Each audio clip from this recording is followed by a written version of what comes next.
За. За хэдүүлээ тэгвэл яг одоо part 3 буюу түгээмэл одоо кибер халдлага гэдэг хэсэг рүү орё. Тэгээд энэ дээр болохоор хэдүүлээ одоо ер нь яг ямар халдлагууд зөнхлөд байгаа. За тэгээд жижиг бизнесийн байгууллагууд руу одоо чиглэсэн халдлагуудыг авч үзнэ гэсэн үг. За. Жижиг дунд бизнесийн байгууллагууд дээр ер нь бол зөнхөлж байгаа халдлагууд нь бол нэгт нь бол фишинг. За тэгэхээр тухайн одоо жишээ нь хүнийг хуурам эхлэх замаар мэдээлэл олж авах тий. За тэгээ бүр цаашлах юм бол тухайн одоо customer буюу хэрэглэгчийн эрхийг хулгайлах буюу account takeover гэдэг төрлийн халдлагууд байж байна. За тэгэхээр яг phishing гэдэг маань өөрөө нэг төрлийн social engineering буюу за монголоор яг нийгмийн инженерчлэл гэдэг яг орчуулчихад байгаа. Гэтэ ер нь яг social engineering буюу хүнийг хуурам эхлэх замаар мэдээлэл олж авч байгаа зүйл. За хоёрт нь бол хортой код програм хангамж буюу одоо бидний хэл сурснаар вирус гэдэг байгаа тийм. За гэтэ тэр дундаа болохоор ransomware төрлийн одоо халдлагууд маш их зөнхлөд байна. За бизнесийн email compromise буюу бизнесийн email хулгайлалт буюу тухайн бизнесийн хэн нэгнийх нь мэйл хаягийг олж аваад түүгээрээ дамжуулаад яг ихээр альва хааллага заллан үлдэх те. За баталгаажуулалттай холбоотой зүйл яригдж байна. Тэгэхээр сул нууц үг болон баталгаажуулалт. За энэ бол хамгийн одоо чухал асуудлуудын нэг яригдж байна. За patch гэдэг зүйлийг бол хэдүүлээ түрүү ярьсан те. Тэгэхээр тухайн тэр нөгөө асуудлыг засах тэр нөгөө шийдэл нь байсаар байхад тэрийг засахгүй ингээ яваад байгаа нь өөрөө маш том эрсдлийг үүсгэх нэ. За мэдээж төхөөрөмж одоо алдагдах болон мэдээлэл задрах одоо бас асуудлууд байна. Мэдээллийг дотроосоо задлахтай ажилчид одоо ер нь бол тэр мэдээллийг гаргах ч гэдэг юм уу эсвэл өөр нэг хүн орж хулгайлж гаргах ч гэдэг юм уу. За энэ бол түгээмэл одоо асуудлууд байх нэ. За тэгэхээр одоо хэдүүлээ эдгээрийг багуугаар нь задлаад үзье те. За нийгмийн инженерчлэл буюу social engineering гэдэг зүйлийг хэдүүлээ ингээ аваад үзэх юм бол за одоо жишээ нь ингээд Verizon-ыг ингээ гаргасан судалгаагаар аваад үзэх юм бол амжилттай болсон ингээ халдлагуудын 90% нь ерөнхийдөө social engineering ашиглаж ер нь хамгийн ихний алхмуудаа хийсэн байна. Тэгэхээр хүн дээр л суурилж гэсэн үг шүү дээ, тэ. За тэгэнгүүт хүний эмзэг байдлыг ер нь бол дотор нь 6 бүлэг аваад үзэж байгаа. Танин мэдхгүй тэ, танин мэдхгүй болон мэдлэг, за зан төлөв болон зуршил, за тэгээ сэтгэл хөдлөл болон мэдрэмж, хүний мөн чанар, за тэгээ зан чанарын онцлог, хувь хүний шин чанар гэдэг ингээд 6 бүлэгт аваад үзэж байгаа. Тэгэхээр одоо ер нь бол халдлага хийж байгаа хүмүүс бол эдгээр эмзэг одоо 6 бүлэг эмзэг байдлын айл нэг ил ашиглаж одоо хүнийг хуурам эхлэх те тэрэн дээр одоо тоглолтуудыг хийдгээл гэж ойлгож байна гэсэн.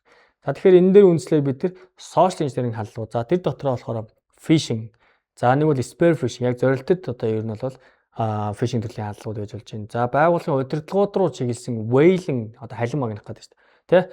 За тэгээ smishing буюу одоо SMS-ээр одоо ер нь бол бас явуулж байгаа smishing байж болж байна. За voice-оор одоо ингээд ер нь залгаад одоо хуурам эхлэх замаар одоо мэдээлэл олж авч байгаа бол wishing гэж нэрлэж болж байна.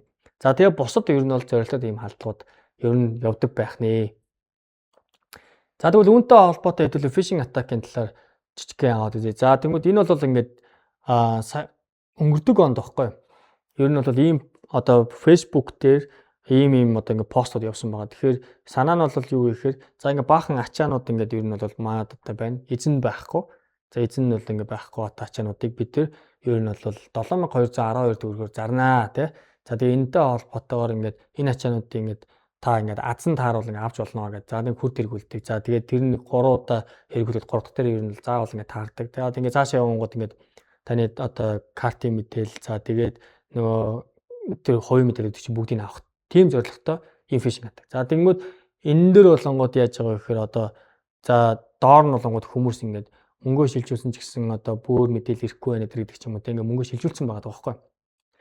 За тэгээд дараагийнх нь дахиад бас нэг халдлаа. За энэ бол одоо нөгөө coin хэдүүлээ нэг 21 он 22 онд coin гэдэг нэлээд бас одоо viral болсон тийм сэдв байгаа даа. Тэгээд тэрнтэй холбоотойгоор ер нь бол ийм fake logo пэйжүүдийг ингээд гаргаад тэнгүүт fake logo нь одоо ингээд таашаа ороод ингээд ийм урамшууллаа аваад ийм coin аваараа гэдэг. За тэнгүүтээ яг өөрийнх нь үндсэн одоо username password-уудыг олж аваад тэрнгээрээ дамжаад яг өөрийнх нь одоо хэтэмжинд байсан coin-уудыг одоо хулгайлах ч юм уу тийм ийм халдлагууд явсан байна. За тэгээ өмнөх нөгөө нэг одоо коло та ингээд ер нь бол ингээд Apple одоо iPhone ингээд хожлоо. За тэгээд ингээд ийшээ явах юм бол ингээд одоо урамшууллаа аваараа гэдэг ч юм уу. Энэ бол ерөөсөө phishing attack-ийн жишээнүүд байна. За тэгвэл ерөөсөө phishing attack гэдэг маань нэгд ерөөсөө хэдүүлэн анхаарах зүйл нь болохоор алдаатай домен хаягуу те. Жишээ нь зариг цэг имэйл гэдгийг зариг цэг имэйл ч гэдэг юм уу те. Арай нэг өөрөөр бичсэн ч гэдэг юм уу. За цааш суулгах юм бол те яаруулсан тийм нэг өнгө байж та те. Жишээ нь одоо яаралтай энийг шилжүүлнэ үү? Нэг бол одоо өнөөдрийн дотор хийнэ үү те 24 цагийн дотор та энэнд одоо хамрагдах боломжтой гэдэг ч юм уу тийм яаруулсан өнгө аястай. За нэг бол түгээмэл ашигладаг юм мэдлэгээний одоо хэрэгслүүд хүндэт эрхэм ноён гэдэг ч юм уу те. За тэгээ цаашлах юм бол нөгөө URL гэдэг одоо тэр линкийг ингээ богиносох одоо хэдүүлээ Bitly эдрээр ингээ богиносчихсон шүү дээ. Урлагийг ингээ урт урлыг богиносгоод за тэнгуүтээ ингээ юм тэрийг ингээ ашиглаад ингээ явуулцдаг. Тэнгуүт хүмүүс ингээ оронгууд нөгөө фейк логоноор үсэрдэг ч юм уу те. За гинтийн юм өсөлтөө те. Нууц үгүй яаралтай одоо солих одоо хэрэгтэй боллоо гэдэг ч юм уу. Ийм гинтийн өсөлтүүд бас байж болж байна.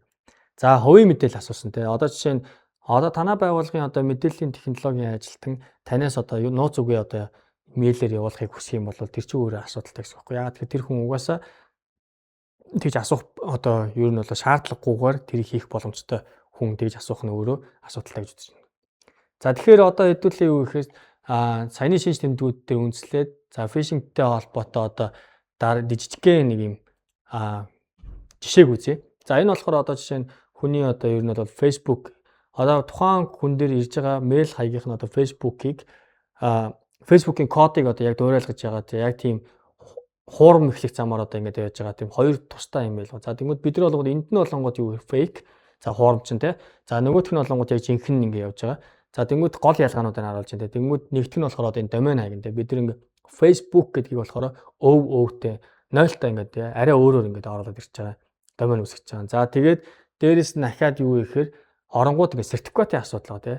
Яг жинхэнэ рүү ингээ оронгууд юу гэхээр сертификат нь ингээ valid буюу яг Facebook одоо .com-той ингээ холбогдсон юм аюулгүй байдлын гэрчлэг ингээд яг valid байгаа тийм. За тэнгүүд хуурамч руу ороод үзэнгүүт хуурамч нь болохоор харж байна. Тэнгүүд энэ болгонгууд ингээд not secure тий. За тэнгүүд энэгээр явж байгаа мэдээллүүдийг бид нар бол шууд баригд авах боломжтой, тэдгээрийг унших боломжтой юм байна. За тэнгүүд одоо хэдүүлээ ахаад ингээ цаашаа ингээ өшөө ингээ дэлгэрэнгүй байдлаар ялгаануудыг нь харж болно. За тэнгүүд одоо шинэ Facebook дээр оронгууд жинхэнэ болонгууд official болонгууд verified байдаг ч юм уу те. Нөгөөх нь болонгууд зүгээр хаамаг одоо хаягаас ирсэн байдаг ч юм уу. За ингээд нэвтрээд оронгууд арай өөр байдлаар. Тэгэхээр одоо хэдүүлээ яг энэтэй холбоотой явж байгаад ер нь зүгээр яг фейкээр нь дамжуулаад бид нар юу олж авч чадах вэ гэдэг зүйлийг харцгаая. За тэнгүүд фейкээр нь дамжуулаад бид нар явж байгаа ер нь бол username password одоо жишээ нь те test user test юм ингээ за үндсэндээ ингээ оруулах. За тэгээд дээрэс нь тэр бидний фейкээр дамжуулаад одоо энэ оруулсныг бол яг attacker талдаа, hacker талдаа бол шууд ингээ барьж авч болж байгаа буюу тест. За тэнгүүтээ username-ийнх нь одоо password-тай хамт ингээ барьж авч байгаа байхгүй. Тэгэхээр ер нь бол phishing одоо төрлийн хаалгууд маань таныг хуурам эхлэх замаар таны одоо аккаунтын мэдээллийг ч үгүй юм уу бусад төрлийн мэдээллүүдийг авж байгаа тэр зүйлийг л хэлж байгаа гэсэн. Тэгэхээр attacker талдаа бол иймэрхүү байдлаар ингээ харагдаад бүрэн боломжтой ингээ явж гинэ гэсэн үг. За тэнгууд одоо хэдүүлээ юу гэхээр энэ дээр үнслээд дараагийн одоо ер нь бол кейсүүдээ аваад үзье. За тэнгууд бизнесийн имэйл хаяг хулгайлах гэж. Тэгэхээр бизнесийн имэйл хаяг одоо чинь хуурамч мэдээлэл веб системээр дамжуулаад мэйл хаягуудыг цуглуулдаг ч юм уу. Байгууллагын систем сүлжээнээс нь олж авдаг ч юм уу те. За мэйл сервер эсвэл одоо мэйл бүтээлтэй системээс нь олж авдаг ч юм уу. Ямар нэгэн байдлаар тухайн хүний одоо мэйлийг олж авснаар яах вэ гэхээр тэрнгээр дамжуулаад заллин хийх тийм процесс л явж байгаа гэсэн. Тэгэхээр одоо юу гэхээр танай байгууллагын ажилтнаас танд одоо ийшээ ингээд шилжүүлнэ үү гэдэг мэйл ирэх ашиг нэг өөр нэг хүнээс мэйл ирэх хоёр ч хоорондоо ялгаатай гэсэн үг байхгүй. Тэгэхээр юу гэхээр тэр одоо яг бизнес имэйлийг нь олж авснаар цаашаага бусад хүмүүс рүү хаалга гэж байгаа энэ процессыг л ер нь бол хийлээд байгаа гэсэн үг. За тэгвэл энэ дээр үндэслээд бид нар бүр яах вэ гэхээр фишинг хаалгаас үүдэлтэйгээр хортой код за тэр дундаа ransomware халдлага руу ч гэсэн хэдүүлээ шилжиж болдог гэсэн. Тэгэхээр одоо нөгөө нэг хүнийг хуурам эхлэх замаар яваад бүр цаашлаад одоо хэдүүлээ нөгөө хортой код програм хамж руу орж болдог гэсэн үг байхгүй. За тэнгууд нэг хэдүүлээ хавсралт байдлаар хортой кодыг одоо ер нь бол хавсаргаад явуулдаг гэсэн үг байхгүй. За тэр дунд нь одоо doc, PDF, zip те ямар нэгэн файлд ер нь бол хавсаргаад явууллаа. Нөгөө талдаа нээлээ. За нээснийхэн дараа болонгод яг бидний нөгөө нэг явуулсан одоо хортой кодууд ч яг макро ч гэдэг юм те. Одоо яг ажиллаад за тэнгүүтээ тухайн хортой код ажиллаж суунгуудаа яах вэ гэхээр нийт систем дээр байгаа файлууд нэг бол бүр системийн чинь бүтэн төвчээд за ингээд одоо жишээ нь ихэнхдээ бол advanced encryption-д 256 одоо нууцлын алгоритмыг 256 битийн нууцлын алгоритмыг ашиглаад буцаага decrypt хийхийн тулд заавал secret key нэртэй болцдог байхгүй. За тэгэнгүүт Одоо яах вэ гэхээр бид нар барьцаа нэгч. За энийг одоо та өөрсдийнхөө одоо файлыг одоо ер нь бол нээя гэж үзэх юм бол энэ дээр барьцаа одоо тэдэн биткойны төлөө те гэдэг ч юм уу. За тэгэнгүүт нөгөө мэдээж одоо хэрвээ нөөцлөлт байхгүй те бакап байхгүй байх юм бол энэ бол одоо бид нар ямар ч одоо нээх боломжгүй ингээд заавал барьцааны төлөх асуудал руу орж эхэлдэг гэсэн. За энэ бол ингээд маш асуудалтай. Одоо сүүлийн одоо хэдэн жил бол маш их хор үнэлийг ер нь одоо очруулаад байгаа нэг төрлийн malware. За тэгэхээр хэдүүлээ тэгвэл malware гэж ярьсных. За вирус гэдэг зүйлийг хэдүүлээ ер нь яриа сурцсан байгаа даа. Тэгэхээр яг ийм үг байдаг л да. All scotch is whiskey but not all whiskey is scotch буюу Scotch Шотланд whisky гэдэг бол нэг төрлийн whisky. А тэрнээс бүх whisky бол Шотланд whisky биш юм аа гэдэг. Тэ. Яг тэрнтэй адилхан юу гэж хэлдэг вэ гэхээр all virus is malware but not all malware is virus буюу вирус гэдэг маань нэг төрлийн хортой код програм хангамжил юм аа. Тэрнээс одоо хортой код програм хангамжууд маань бүгдээрээ вирус гэдэг төрөлд орохгүй гэдэг санаахгүй. Тэгвэл үүнтэй холбоотой хортой код програм хангамжийн дотор нь яг үндсэн нэг хэдэн бүлэг туваачж байгаа. Мэдээж цаашаа дахиад одоо задраад явж болно.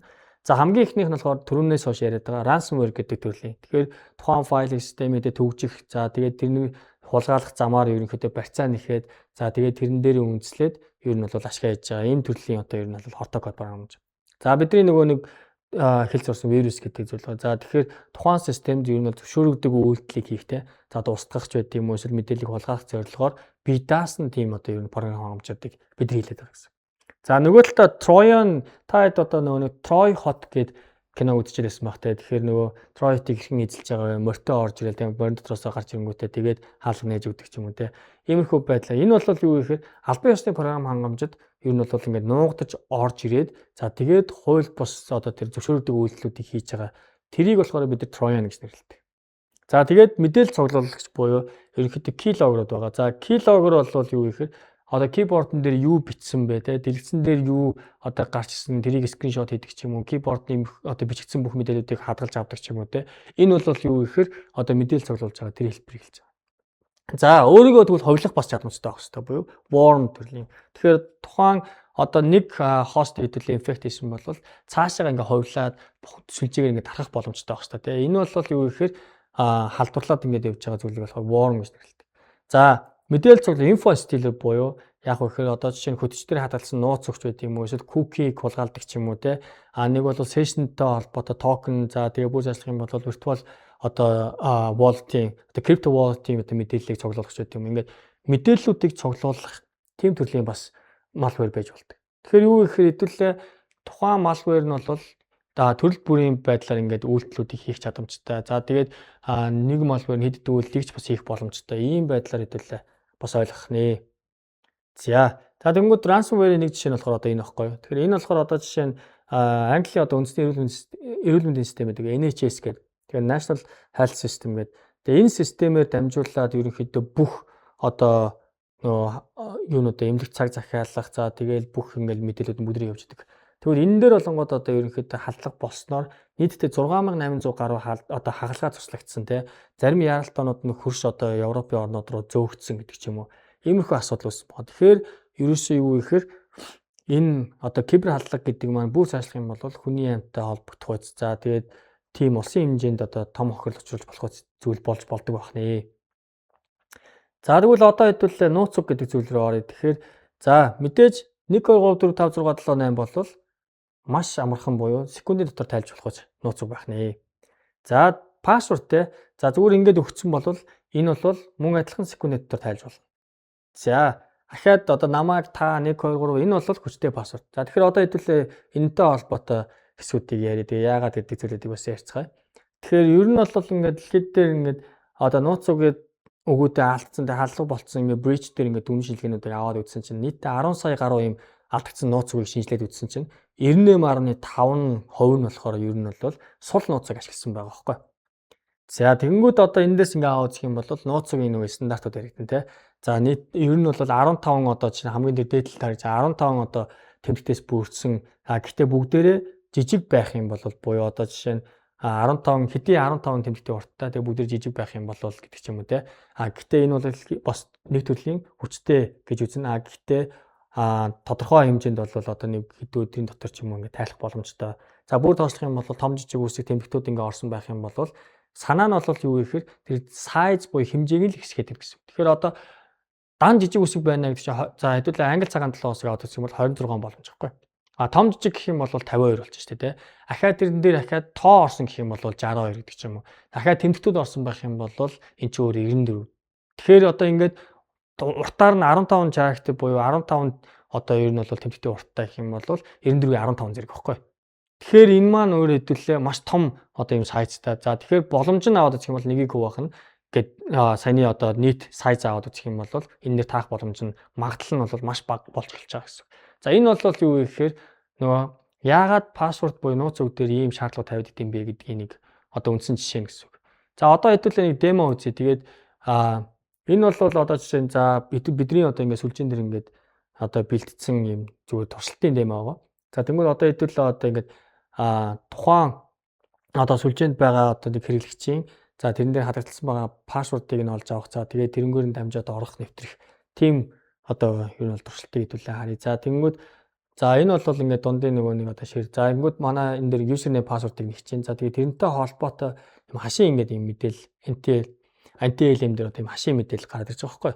За тэгэнгүүт одоо энийг энэтэй холбоотойгоор хэдүүлээ ер нь бол харгалзах пассвордыг мэдээлэлээ ер нь авах гэдэг санаа. За тэгээ энийгээ хэдүүлээ нэг файл руу хадгаллаа. За яг гоо гол санаа нь бол энэ нөгөө нэг яаж байгаа үйлдэлүүд нь л чухал биш. Яг юу хийж байгаа, яагаад аюултай юм бэ гэдэг нь л чухал байгаа. За тэрийг хэдүүлээ харах гэж байгаа.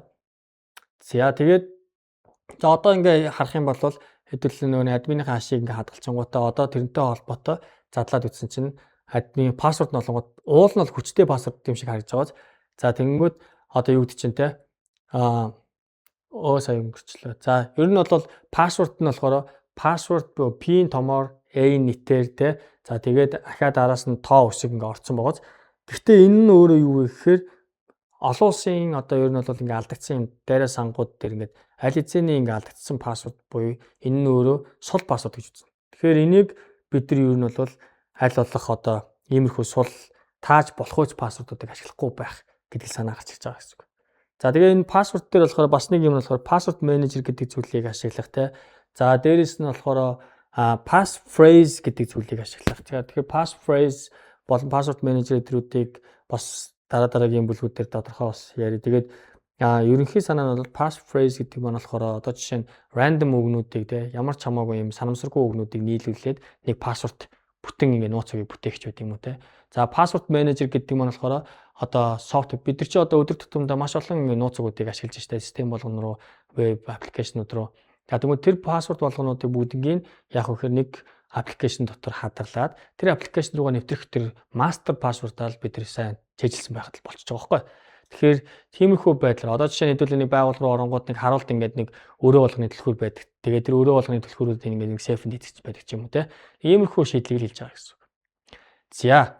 За бас нэг асуудал нь болохоор дотоод аюул заанал буюу insider threat байгаа даа. Тэгээд insider threat-ийг үндсэндээ яг 3 ангилж байгаа юм л да. За malicious, за тэгээд negligent, accidental гэдэг. Тэгэхээр malicious гэдэг маань одоо манай байгууллагаас угаасаа мэдээлэл задруулах зорилготой мэдээллийг гаргаж байгаа нөхдөө те.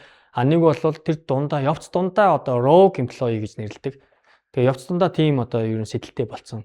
Accidental гэдэг нь манай байгууллагын одоо ажилчид мэдээлэл ингээд самсгүй байдлаар алдсан, аккаунтаа алдсан, тэрнгээр нь мэдээлэл гаргаад байгаа. За хэнэггүй negligent гэдэг одоо за энэ иймэрхүү байхад яавал гэж те. За ингэчүүл хамаагүй амархан юм шүү дээ. Ингээл явчих гэдэг ч юм уу. Энэ бол нэг төрлийн insider threat гэж үздэг. За энэ гурван хэлбэр дээр явж байгаа хамгийн аюултай нь болохоор malicious те. За тэгэхээр юу гэхээр явж байгаа бас өөрөөсөө rogue employee болж болдог. За тэр нь болохоор юунаас шалтгаалдаг вэ? Нэг хувийн шин чанарууд байж болж байна те. Угийн тийм ёс зүгүүчүүд тийм үү сэтгэлийн одоо сэтгэл санааны докторгүй байдалтай ч юм уу ийм хүмүүс яг байж болно. За тэр бол мэдээж тухайн хүнийг одоо ажилдаа авах тэр үедээ процесс дээр бол бид нар ажиллаж болж байгаа юм. Дараагийн нэг зүйл нь харин юу вэ гэхээр байгууллагын соёл гэдэг. Тэгэхээр байгууллага дээрээс байгууллагын чухал мэдээллийг гаргаад байгаа тэр хүмүүс чинь дундаа ингэ явц дундаа бас ингэ тийм сэтэл төрж ийнө гэдэг нь байгууллагын соёлтой шууд хамааралтай байж бас болдог. Тэгэхээр байгууллагатай дээрлэлт явдаг ч юм уу те худлаа амлалтууд байдаг ч юм уу. За тэгш ус байдалч байдаг юм уу те. Эдгээр асуудлуудаас болоод тухайн хүн тухайн байгууллагын мэдээллийг задруулах тийм сэтэл бас төрж болдог гэж үздэг. Тэгэхээр юу вэ гэхээр бидний insider threat гэдэг зүйлийг бас нэг талдаа байгууллагын соёлыг маш сайн одоо бий болгох. За тэр дундаа одоо кибер аюулгүй соёл бас давхар орж ирнэ гэсэн үг шүү. Тэгэхээр эдгээрийг ингэж бий болгосноор бас тодорхой хэмжээнд дотоод аюул занлыг удирдах, бууруулах бас тийм боломжтой гэж үздэг. За тэгэхээр ер нь бол хэдүүлээ ингээ аваад үзэх юм бол байгууллагын зүгээс ингээ жижиг бизнесийн орчин ингээ аваад үзэх юм бол мэдээллийн технологи ажилтан байхгүй, аюулгүй байдал байхгүй, дундын хаягууд ашиглаж энэ shared account-ууд ашиглаж байна. За тэгээд халдлага болоод байна уугүй гэдгийг бидний илрүүлэх болон ер нь бол монитор хийх чадамж байхгүй байгаа тийм үүлэн технологи болон бусад одоо ер нь бол нийлүүлэгчээс suppliers одоо ер нь бол хэд хамааралтай байгаа тийм. За тэгээд апдейтүүдийг бол маш удаан хийж, батчуудыг удаан хийж, зохицуулт төр манай дээр халдлага байна тийм. За тэгэхээр иймэрхүү асуудлууд нөгөө талдаа бол хакер талдаа харах юм бол илүү хэлбэр хандлт хийж болж байна тийм. За хуурахад хэлбэр байна. За тэгээд дээрэс нь халтахад одоо хэлбэр байна. За хэлбэр орлого олж болж байна тийм. За илрүүлэх шийдэл байхгүй байна гэдэг чинь би яах вэ гэхээр одоо уул мөрөггүй одоо ер нь бол чимээгүй ингээд халдах боломжтой байна гэдэг ч юм уу. Ханган нийлүүлэгчээс одоо хамаарал их байна гэдэг нь юу гэхээр тухайн ханган нийлүүлэгчтэй холбоотой асуудлыг би одоо ханган нийлүүлэгчийн асуудал дээр одоо би ер нь ажиллаж чадах юм бол надад илүү олон одоо юм таргет бас бий болж байна гэдэг ч юм уу. Тэгэхээр иймэрхүү байдлаар ер нь бид нар бас хардаг байх нэ.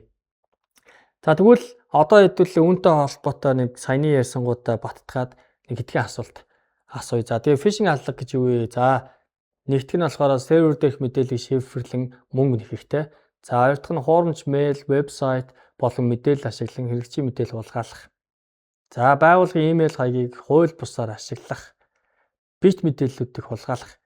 За би нэг 5 секунд та бүхэнд өгье те. За тэгээд та бүхэн эндээс болохгүй бол нөгөө бичлэгээ зогсоож хагаад хариулчаад за тэгээд хариултыг бас харж болно.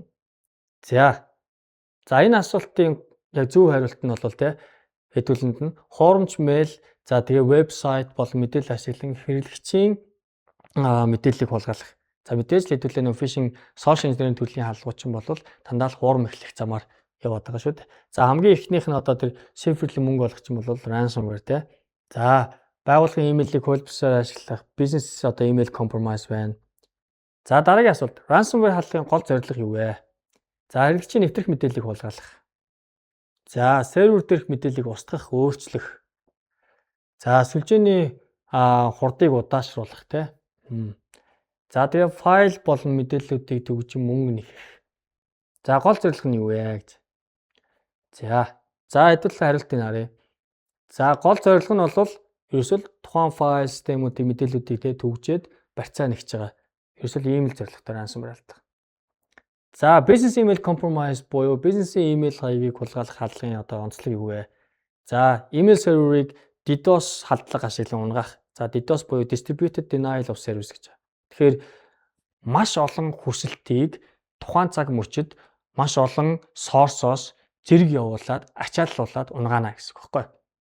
За бизнес имэйлийг ашиглан халдлага үйлдэх. За ransomware-ийг одоо ер нь бол халдлагыг тараах те. За тэгээд ажилчдын нууц үгийг таах гэж. За зөв хариулт нь хэдүүлэнд нь бол хоёр дахь нь бол зөв хариулт байна шүү дээ. Бизнес имэйлийг ашиглан төрөл бүрийн халдлагуудыг цаашаа ингээд оролцох талуудад хийгээд явахыг хэлж байгаа гэсэн үг. За сул нууцыг яагаад аюултай вэ? За системийн ажиллагааг удаашруулдаг. За фишинг халдлагыг үүсгэдэг. За ransomware халдлагын тархалтыг нэмэгдүүлдэг. За халдагчид нууц үгийг таахад одоо илүү амархан болгоно. За brute force аргыг буюу төрөл бүрийн боломжоор одоо туршиж үзэх тэр боломжийг нэмэгдүүлдэг гэж. За ерөнхийдөө харах юм бол бүгдээрээ ерөнхийдөө зөв юм шиг байгаа. За тэгээд зөв хариулт нь бол яг гэхдээ хамгийн оновчтой нь бол дөрөвдөх нь. Тэгэхээр сул луг ер нь бол сул нууц үг байна гэдэг маань тэрийг ер нь таах боломж нь илүү одоо ихсэж байна те. За тэгээд төрөл бүрийн одоо brute force буюу төрөл бүрийн аргаар ингээд үзэх тэр боломжийг ч нэмэгдүүлээд байгаа зүйл байна. За patch түрүүнээс хойш яриад байгаа те нөгөө patch гэдэг зүйлийг хэдүүлээ. Patch гэж юу вэ? Сүлжээний хяналтын систем. За нууц үг одоо ер нь бол хадгалах менежментийн одоо password manager гэдэг ч юм уу те. За аюулгүй байдлыг цоорхог засах, сайжруулах системийн шинжилт байж болж байна. За галтааны тохиргоо буюу firewall-ын тохиргоо. За энэ бол зөв хариулт нь аюулгүй байдлын цоорхоо тий. Цоорхоог засах тэр нэг fix-ийг л бид нэр patch гэж хэлдэг гэсэн. За түрүүний хайлт ирсэн social engineering дээр хэдүүлээ ингээд ухраагаад үзэх юм бол нэг ярьсан зүйл байгаа тий. 2023 оны судалгаагаар ер нь хэдэн хувь нь одоо ер нь social engineering буюу нийгмийн инженертэй холбоотой байсан бэ? 50, 70, 90 30. За энэ бол хүнээс хамааралтай хүний одоо эмзэг байдал дээр үндэслээд хүн дээр суурилсан байдлаар ерөнхийдөө хамгийн ихний алхмууд нь явж байгаа зүйл байна. За энэ бол 90% байж тээ. За нийгмийн инженерчлэгийн за голчлон ер нь ямар эмзэг байдлуудыг ашигладаг вэ? Сошиал инженеринтэй ямар эмзэг байдлуудыг ашигладаг вэ? За програм хангамжийн алдаануудыг ашиглаж болж байна. За сүлжээний тохиргооны сул тал. Хүний зан төлөв сэтгэл танин мэдхийн сул тал. За тэгээ хуучилсан антивирус за яг одоо хортокод програм хангамжийн одоо эсрэг програм хангамжууд байж болж байна те. За зөв хариулт нь бол хэдүүлээ гууртханд хүний зан төлөв сэтгэл хөдлөл танин мэдхийн сул тал дээр ашиглаад хэдүүл яг вэ гэхээр сошиал инженерийн атакууд явдаг байна.